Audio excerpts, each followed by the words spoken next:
Office 7 ang kasaulugan sa ika-74 nga suma diini pinaagi sa Sports Fest.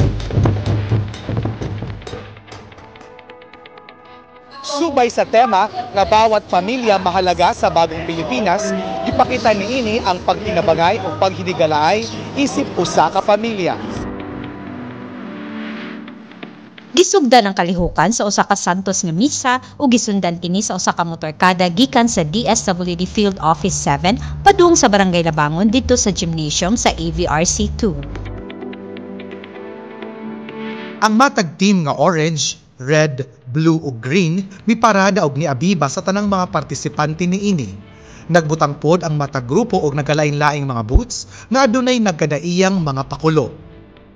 That this is going to be an occasion for all of us to demonstrate, to give what we have for the sake of love, DSWD Region 7. Bring the level of interest to our day-to-day service. Sigurado jud ko, manindot ang nabuhat sa DSWD Region 7. Tuwag ka, kitang tanan, magpakabana.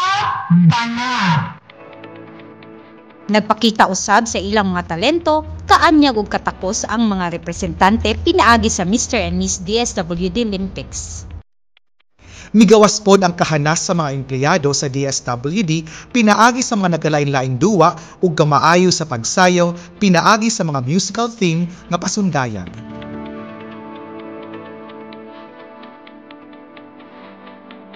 Magulukon, madasigon, malipayon ang pagbukas sa Sports Fest. Ako si Charlene Camara. Kini nagpamagbuod nga basta magtinabangay, mas positibo ang resulta sa kalihukan.